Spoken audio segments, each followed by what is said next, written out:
أشهد أن لا إله إلا الله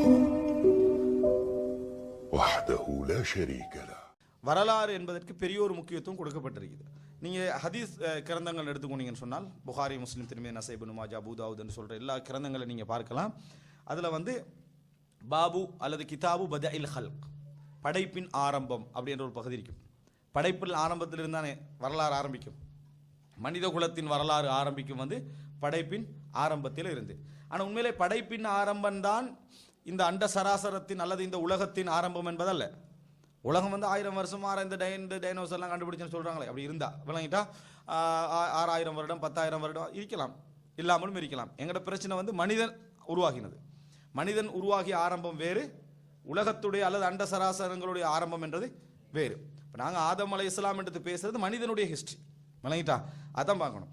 அப்போ அதில் எல்லாம் என்ன ஒரு பாடம் இருக்கும்னு சொன்னால் படைப்பின் ஆரம்பம், அதுக்கப்புறம் ஆதம் அலைஹிஸ்ஸலாம் படைத்ததிலிருந்து அப்படியே என்ன செய்யும் வரும். இப்போ முதலாவது இஸ்லாமிய வரலாற்றில் என்ன படிப்பிப்பாங்கன்னு சொன்னால் நபிமார்களின் வரலாறு முதலாவது படிப்பிப்பாங்க. என்ன? நபிமார்கள் வரலாறு. அந்த நபிமார்களுடைய வரலாற்றை படிப்பதன் ஊடாகத்தான் அதை நம்ம வேறொரு சமுதாயத்துடைய ஹிஸ்ட்ரி படித்து பழகினவங்க. அதனால தான் நான் உங்களுக்கு இயல்பை நான் விளங்கப்படுத்துகிறேன். ஏன்னா எங்களுடைய ஹிஸ்ட்ரி எல்லாம் வேறு மாதிரி தான் இருக்கும், விளங்கிட்டா? அதனால் நீங்கள் இந்த ஹிஸ்ட்ரி எப்படி புரிஞ்சுக்கணும்னு சொன்னால் இஸ்லாமிய வரலாறு படிக்கிற நேரத்தில் கடந்த காலத்துடைய வரலாறு எப்படி இருக்கும் அப்படின்னு சொன்னால் நபிமார்களுடைய வரலாற்றை டச் பண்ணி தான் என்ன செய்யும் இருக்கும். ஆதம் அலைஹிஸ்ஸலாத்துடைய காலத்துடைய வரலாறு, நூஹ் அலைஹிஸ்ஸலாம், இப்ராஹிம் அலைஹிஸ்ஸலாம், அதோடு சேர்த்து தான் அந்த நாகரிகங்களை நம்ம என்ன செய்வோம் படிப்போம். அதோடு சம்மந்தப்பட்ட நாகரிகம், அதனுடைய ஊர், அவங்க எப்படி இருந்தால் இப்படி தான் என்ன செய்வோம் படிப்போம். அப்போ இப்படி அதாவது நபிமார்களுடைய வரலாறு என்ற காலப்பகுதி ஒருவர் நல்ல முறையில் படித்தார் என்று சொன்னால் அவருக்கு என்னென்ன கிடைக்கும் அப்படின்னா அந்த பிரதேசத்து அறிவு, அந்த மக்களுடைய வரலாறு, அவர்களுடைய பழமை, அவர்களுடைய தொன்மை, பூர்வீகம், இதெல்லாம் என்ன செய்யும் கிடைச்சிடும்.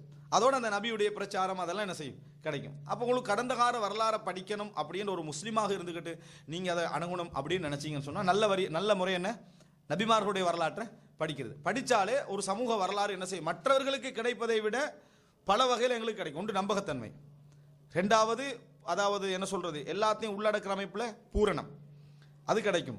அதே நேரத்தில் அதனுடைய பண்பாட்டு ரீதியான தகவல்களோடு என்ன செய்யும் எங்களுக்கு வரலாறு கிடைக்கும். இங்கே படிக்கணும்னு நினச்சிங்க. எனவே முஸ்லீம்கள் அனுதினமும் குர்ஆனை வாசித்தாங்கன்னு சொன்னால் கருத்தை தெரிஞ்சாங்கண்டா அவங்களுக்கு கடந்த கால வரலாறு நிறைய என்ன செஞ்சிடும் கிடைச்சிடும்.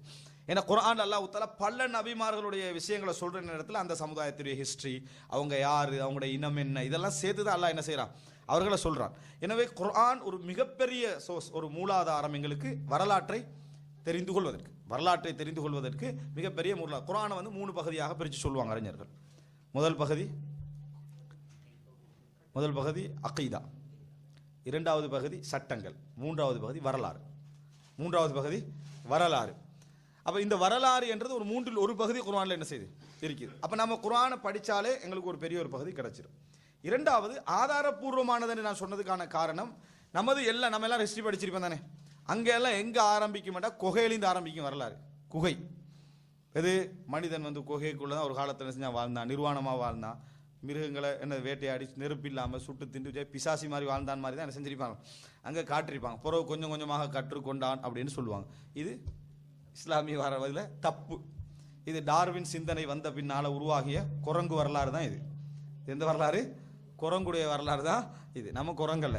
அல்லாஹ் இஸ்லாமிய ஹிஸ்ட்ரி ஒருத்தர் படித்தாரண்டா இந்த கற்காலம் முதலாவது இதை அடித்து நெருப்பு வளர கற்றுக்கொண்டான்ன்றதும் அது பேச இல்லாமல் இருந்து கொஞ்சம் அப்படி இப்படி இருந்து கற்றுக்கொண்டானதெல்லாம் பொய், எல்லாமே பொய். அதெல்லாம் அதாவது கட்டுக்கதைகள்.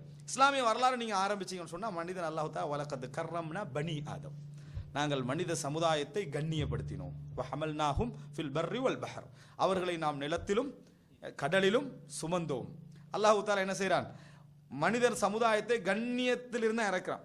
வஅல்லமல் ஆதம அஸ்மாஅ குல்லஹா, ஆதமுக்கு எல்லா பேர்களையும் கற்றுக் கொடுத்து மலக்குமார்களை அவனுக்கு சுஜூது செய்ய வச்சு ஒரு அறிவாளியாக தான் அல்லாஹ் என்ன செய்கிறான் இந்த உலகத்துக்கு இறக்குறான். எனவே இஸ்லாமிய பார்வை அடிப்படையில் மனித வரலாறு என்பது ஒரு பெரிய ஒரு அறிவியல் துவக்கமாக தான் என்ன செய்யுது இந்த உலகத்துக்கு இருக்குது. சும்மா ஒன்றும் தெரியாத விளங்காதவனா இந்த உலகத்தில் வரல. நூஹ் அலைஹிஸ்ஸலாத்துடைய வரலாறு அடுத்ததாக படித்தாலே கப்பல் கட்டிட்டார்.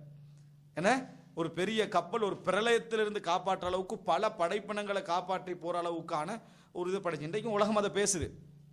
அது வந்து என்னது லெமூரியா கண்டம் அப்படின்னு சொல்லி சில விஷயங்களை பேசுகிற நேரத்தில் அதை பேசுகிறது. நூஹ் அலைஹிஸ்ஸலாத்தோடு தொடர்படுத்தி தான் மற்ற ஹிஸ்ட்ரியில் கொஞ்சம் வரும். இந்த நேவி என்றது, நாவா என்றது, நூஹன்றதெல்லாம் பாருங்கள் எவ்வளோ ஒத்துமையாக இருக்குது.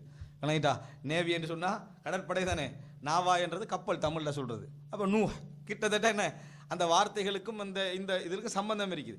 இப்படிப்பட்ட ஒரு இடத்திலிருந்து தான் மனித சமுதாயம் வந்ததாக. இது இடையில ஒருத்தன் வந்து என்னது சும்மா தேவையில்லாமல் ஒரு குரங்கு கற்பனை விட்டதிலிருந்து அது புக்கு சிலபஸாக மாறி இன்னும் அது பெரிய அறிவியலாக மாறி இப்போ இன்றைக்கு என்ன செய்யுது, அதை வந்து ஒரு பெரிய இடத்த பெரிய ஒரு வெயிட் என்ன செஞ்சுட்டான், கொடுத்துட்டான். இது யார் கண்டுபிடிச்சது? மதம் சாராதவர்கள், ஆன்மீகம் சாராதவர்கள். மனிதனுடைய ஆரம்பம் எதாவது இருக்கு, அவன் இதை நம்புறது இல்லையே.